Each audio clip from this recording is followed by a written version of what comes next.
The year was 1305, and the streets of London buzzed with the shouts of merchants selling their goods and the sound of horses' hooves striking the cobblestone. Yet on this solemn morning, a different noise would soon dominate the scene. The roar of an eager crowd assembled to witness what would be remembered as one of the most infamous executions in history. The man they had come to see perish was William Wallace, the Scottish warrior who had boldly confronted the English monarchy and united his countrymen in resistance against foreign domination.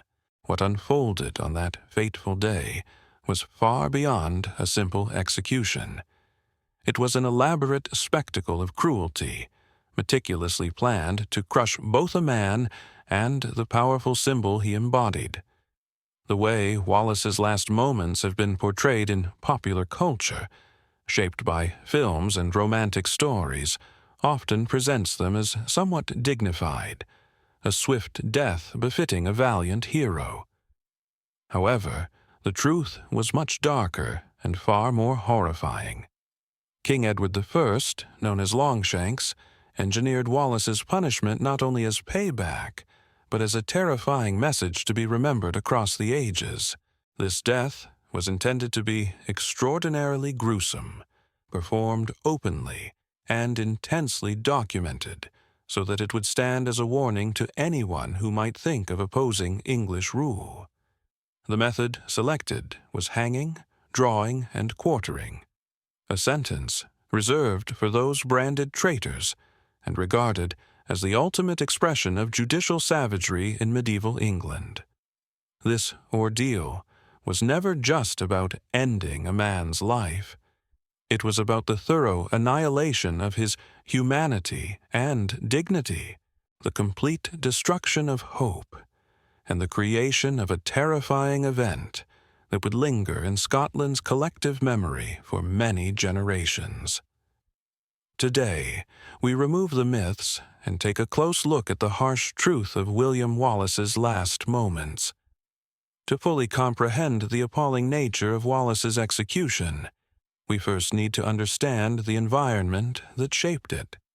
Medieval Scotland, during the late 13th and early 14th centuries, was a land caught between freedom and domination, where the idea of a nation was still developing, and loyalty was often based more on survival than emotional bonds.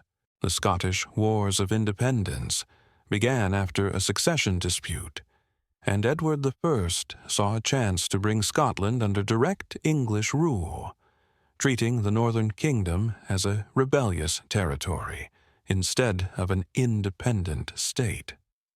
William Wallace appeared amid this turmoil not as a nobleman seeking authority, but as a small landowner motivated by personal tragedy and patriotic anger.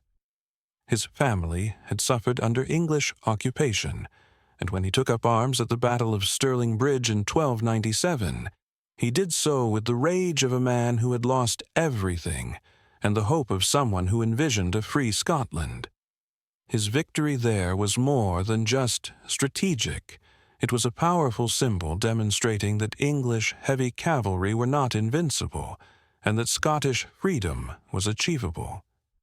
Edward I was no king to accept rebellion easily, known for his harsh treatment of Welsh resistance, and the expulsion of Jews from England was a significant event. King Edward understood that any rebellion was like a wildfire. If it was not completely put out, it could quickly spread. Wallace's victory had to be not only undone, but also turned into a lesson for others. The English monarch needed to prove that defying his power would have consequences so harsh that no future generation would dare to even think about resisting. The political environment of the year 1305 was essential to comprehend Wallace's destiny. By this moment, most Scottish nobles had accepted Edward's dominance, considering compliance a safer option than destruction, Wallace's ongoing defiance made him not just a foe to England, but also a disgrace to the Scottish elite who had opted for submission. Capturing him became a top priority, not only for military reasons, but out of political necessity. His very presence undermined the validity of Scotland's surrender. The pursuit of William Wallace took years and involved a wide network of spies, informers, and collaborators. Edward placed a very high reward on Wallace's capture, and the English government in Scotland worked carefully to cut him off from those who might support him. The trap gradually closed as former friends betrayed him. Fear, greed, or simply survival in a harsh world where being associated with Wallace meant death drove them. The betrayal happened, as it often does in such tales, from within. In August of the year 1305, Wallace was finally caught through the actions of insiders. William was most likely captured near Glasgow through the betrayal of Sir John Emmet A, a Scottish knight who had submitted to English authority. The precise details remain a subject of debate among scholars, but the result was unmistakable. The man who had become the emblem of Scottish defiance was now in English custody. His arrest was hailed in London as a major triumph. However, for Edward IV, this marked only the start of what he planned to be William's ultimate disgrace. The trip from Scotland to London itself was a form of torment intended to crush William's resolve prior to his final sentence. Bound and watched closely, he was displayed in English towns where crowds gathered to witness the notorious Scottish insurgent. This was psychological combat at its most deliberate, transforming a hero into a spectacle, a leader into an oddity. By the time William arrived in London, he had already suffered weeks of humiliation, yet his trials were not finished. The trial of William was a mockery of justice, but fulfilled a crucial propaganda role for the English monarchy. Held at Westminster Hall on August 23, 1305, the hearing took place in Latin, a language William most probably did not comprehend. He faced accusations of treason, murder, sacrilege, arson, and various other offenses against the English crown. The irony was keenly felt by those watching. William was charged with betraying a king he had never recognized as his ruler. When informed of these charges, the gravity of his situation became painfully clear, marking the downfall of a legendary figure who had stood as a pillar of Scottish resistance. Wallace was granted the chance to speak, and defiantly claimed that he could not be accused of treason against Edward I because he had never been Edward's subject. This bold statement sealed his doom, though the result was already decided. The trial served as a mere spectacle, designed to give a legal facade to what was essentially a planned execution. All judges, appointed by Edward I, intended no leniency for the man who had become the emblem of Scottish defiance. The accusations against Wallace were carefully constructed to justify the harshness of his punishment. Treason was considered the gravest crime, warranting the full extreme of hanging, drawing, and quartering. Additional charges of murder and sacrilege, based on his assaults on English soldiers and clergy, were meant to depict him as a criminal rather than a freedom fighter. The English legal system had become an instrument of political terror, with Wallace as its foremost victim. The sentence was delivered with solemn ceremony. Wallace was to be dragged through the streets of London, hanged by the neck but cut down while still alive, then disemboweled, beheaded, and finally his body divided into 4 parts. Each part of this punishment held symbolic significance. The drawing signified his humiliation. The hanging showed his rejection by divine grace. The disembowelment indicated spiritual decay, and the quartering symbolized his total destruction.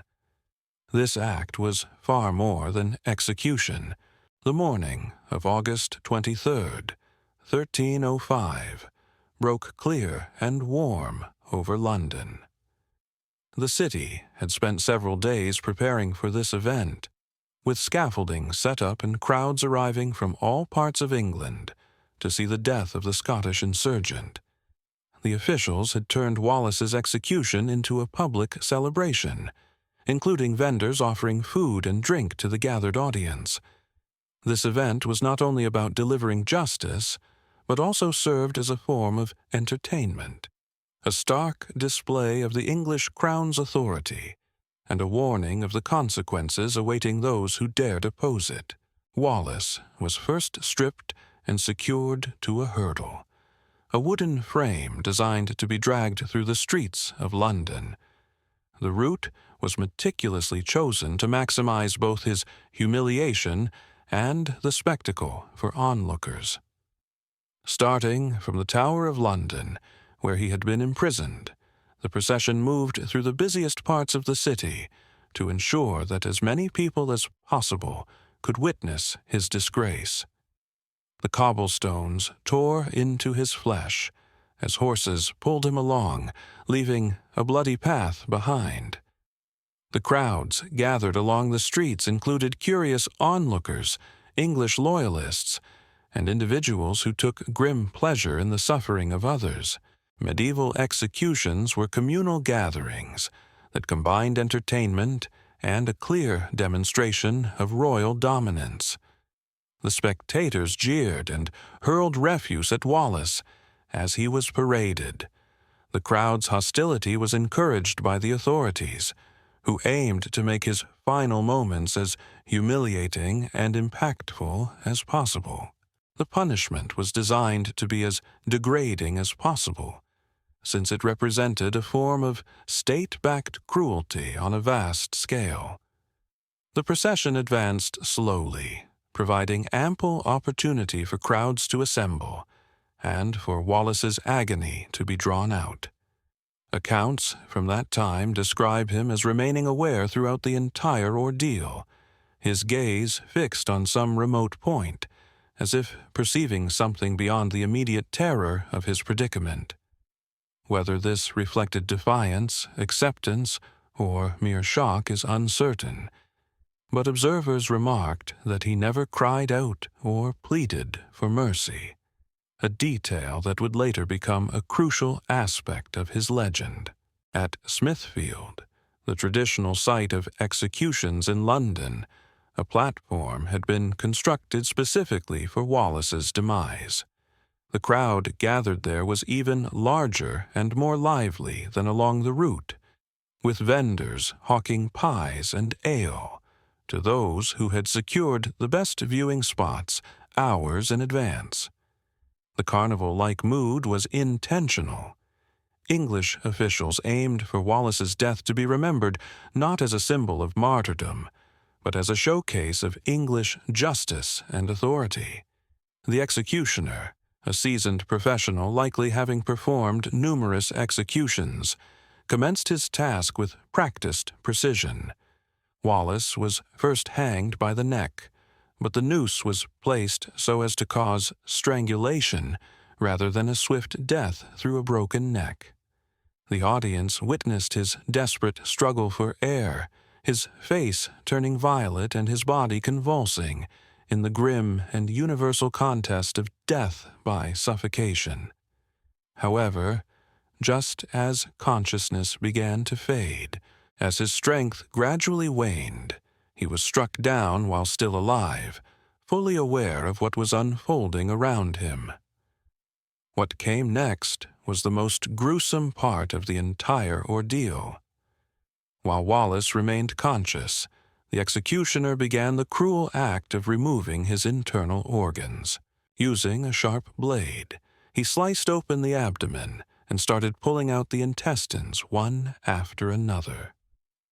Contemporary reports described the victim's screams as unlike anything the onlookers had ever encountered, a sound emerging from the deepest realms of human agony. The executioner displayed each organ to the crowd before casting it into a fire prepared specifically for this purpose. The act of incinerating Wallace's entrails was deeply symbolic. In medieval belief, the bowels were thought to be the center of emotion and compassion. By burning them in full view, the executioner was metaphorically erasing Wallace's humanity, turning him into less than human in the eyes of those watching. The stench of burning flesh and organs filled the surroundings, amplifying the horror of an already dreadful scene. Through all this torment, Wallace stayed conscious, his eyes open and fully aware even as his body was methodically torn apart. Some tellings suggest he spoke during this time, though his words have been lost to the passage of time. The executioner's expertise did not only lie in inflicting immense pain, but in prolonging his victim's life for as long as possible. Death was a final reprieve, not the end of suffering itself. At last, the executioner moved without mercy. To finish his gruesome task, William's head was cut off with a single blow from a sharp axe, finally ending his agony. Yet even after death, the dishonor persisted. His head was raised for the onlookers to witness, blood still flowing from the severed neck, before being set aside for future display. The body was then divided into 4 parts, each segment shown to the crowd as if it were a cut of meat in a butcher's shop. The handling of William's remains was just as deliberate as his execution. His head was coated in tar to preserve it and placed on a spike atop London Bridge, where it stayed for many years as a warning to anyone daring to oppose English rule. The 4 sections of his body were sent to various Scottish towns, such as Newcastle, Berwick, Stirling, and Perth, where they were publicly exhibited as grim reminders of what awaited rebels. The scattering of William's body was more than sheer cruelty. It was a deliberate act of political messaging. Each part served as a stark reminder to local inhabitants of English authority and the severe consequences of defiance. The English recognized that symbols could wield influence equal to that of armed forces, and William's dismembered remains became an emblem of English supremacy over Scotland. The immediate result of William's execution was precisely what Edward had intended. This savage spectacle achieved its goal. Scottish resistance appeared to weaken considerably in the wake of this display. The sight of such an overwhelming show of English authority caused many who had supported Wallace to either escape the country or yield to English control. Believing that no cause was worth enduring such a dreadful death, the execution turned a symbol of defiance into a warning against rebellion. However, Edward I underestimated the Scottish reaction to Wallace's martyrdom. Instead of ending Scottish resistance, the cruelty of Wallace's death actually strengthened it. The sheer horror of his execution became a rallying cry for those unwilling to accept English rule. Robert the Bruce, who would later become Scotland's king, was reportedly inspired to act by witnessing Wallace's execution, recognizing it as the true nature of English governance. The way Wallace died also shaped the strategies of future Scottish resistance. The lesson was clear. Being captured by the English meant torture and humiliation beyond any imagining. This knowledge fueled a more desperate and resolute style of warfare, where Scottish fighters chose death in battle over surrender. Wallace's execution created a culture where no mercy was given or expected. The political consequences reached far beyond Scotland's borders. Other European kingdoms observed the execution with alarm and interest, perceiving it as an example of English tactics that could easily be used against them. The brutality of the execution. William became part of England's reputation, adding to the sense of isolation that would later complicate English foreign relations. Edward I's display of power was clearly understood, but so was the message of ruthlessness.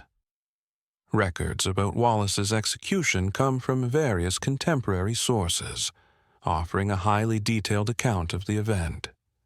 The Lanercost Chronicle, composed by English monks, describes the execution with clinical precision, noting the crowd's reaction and how long Wallace endured suffering.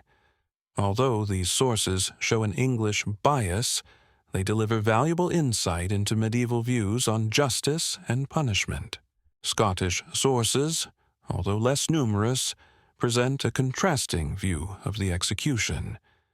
The Chronicle of John of Fordun depicts Wallace as a hero who faced death with bravery and dignity.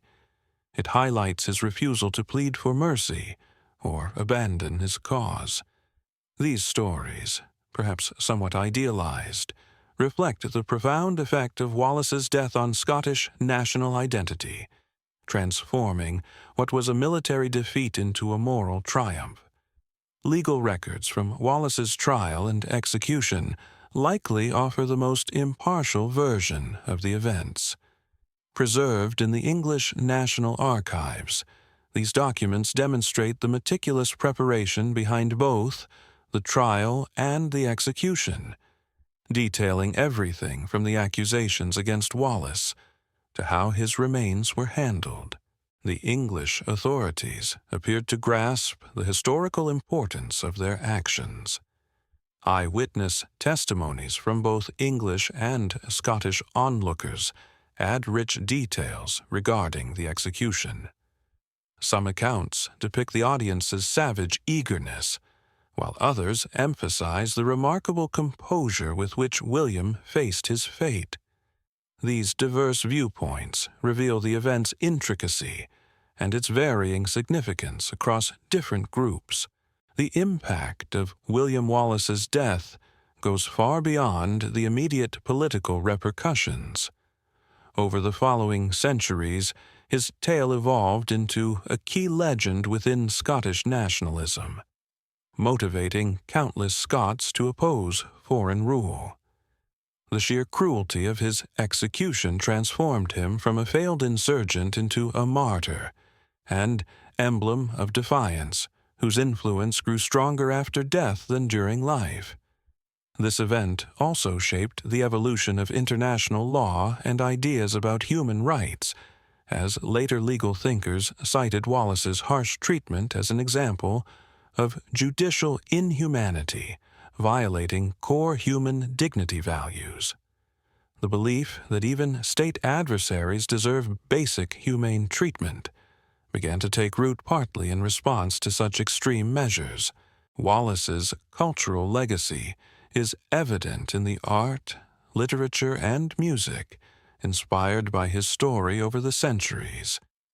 From medieval songs to contemporary movies, his narrative continues to resonate and capture imaginations worldwide. Told and retold across generations, his sacrifice constantly gains new significance. The execution scene stands out as a powerful emblem of the conflict between oppression and liberty, cruelty and fairness. The psychological effect on the Scottish people was deep and enduring. William's execution caused a collective trauma that became woven into the fabric of Scottish cultural identity, a shared memory of suffering that united the nation beyond what mere military triumphs could accomplish. The horror of his death transformed into a source of resilience, demonstrating that certain causes justified enduring pain and that dignity remained possible even amid the harshest humiliation. The chosen method of execution for William, hanging, drawing, and quartering, reflected the nature of medieval justice and the dynamics between ruler and subject. This brutal punishment was reserved exclusively for traitors, those who broke the sacred bond linking king and subject. By applying it to William, Edward the Fine declared that everyone residing in the British Isles belonged to his realm, regardless of their willingness to accept it. The public display of the execution carried equal weight. Medieval justice was a theatrical event crafted to uphold social orders and political ties through spectacle. William's execution was arguably the period's most elaborate performance, involving not only the victim's physical destruction, but also intense psychological torment. The crowd was not just observing justice. They were taking part in a ceremony that displayed the authority of the state. The meticulous record-keeping of the execution shows that the English officials recognized they were shaping a historic event. Every aspect was carefully noted, from the start of the procession to the handling of the remains. This demonstrated their intention for the event to be remembered. The execution aimed beyond punishing William Wallace. It was about crafting a story that would support English interests for many years ahead. The international impact of the execution cannot be ignored. Medieval Europe was a connected world where news traveled quickly and reputation held great importance. William Wallace's execution was seen by foreign representatives and reported throughout the continent. This helped build England's image as a nation willing to take harsh actions to maintain order. Such a reputation would shape diplomatic relations for numerous years.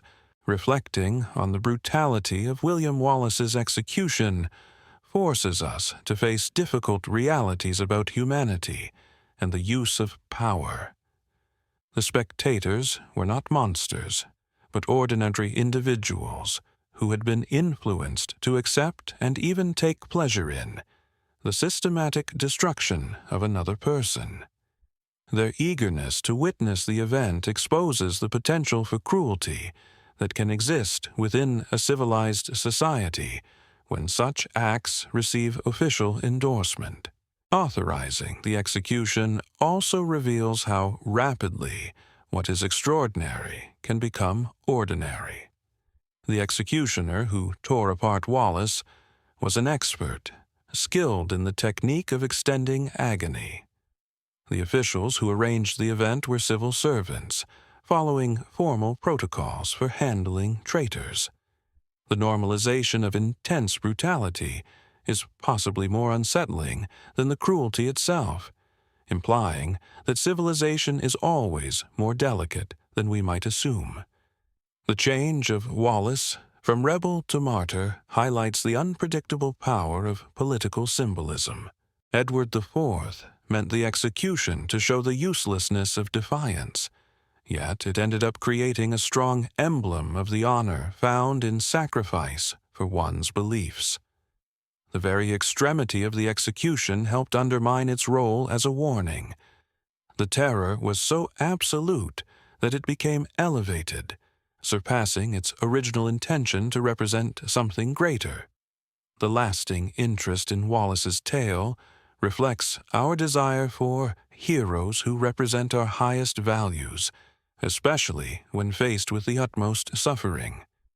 His execution tells us that the greatest triumphs may be moral rather than military, that dignity remains intact even when everything else is lost, and that the human spirit can prevail even at the moment of physical destruction.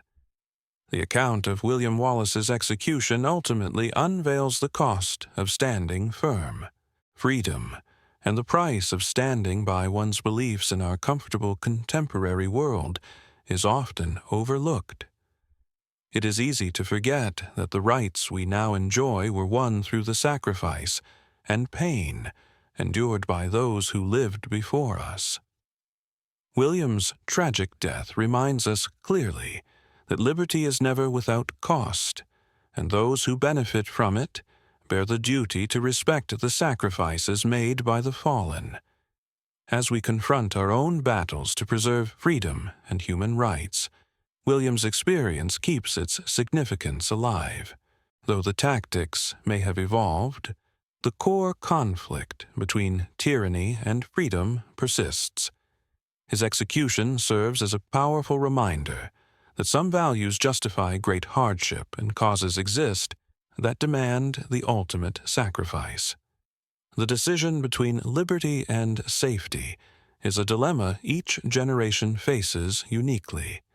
The blood-stained streets of medieval London continue to resonate with the lesson that certain ideals are priceless, and that even a shattered human spirit can still motivate others to persevere beyond the darkness.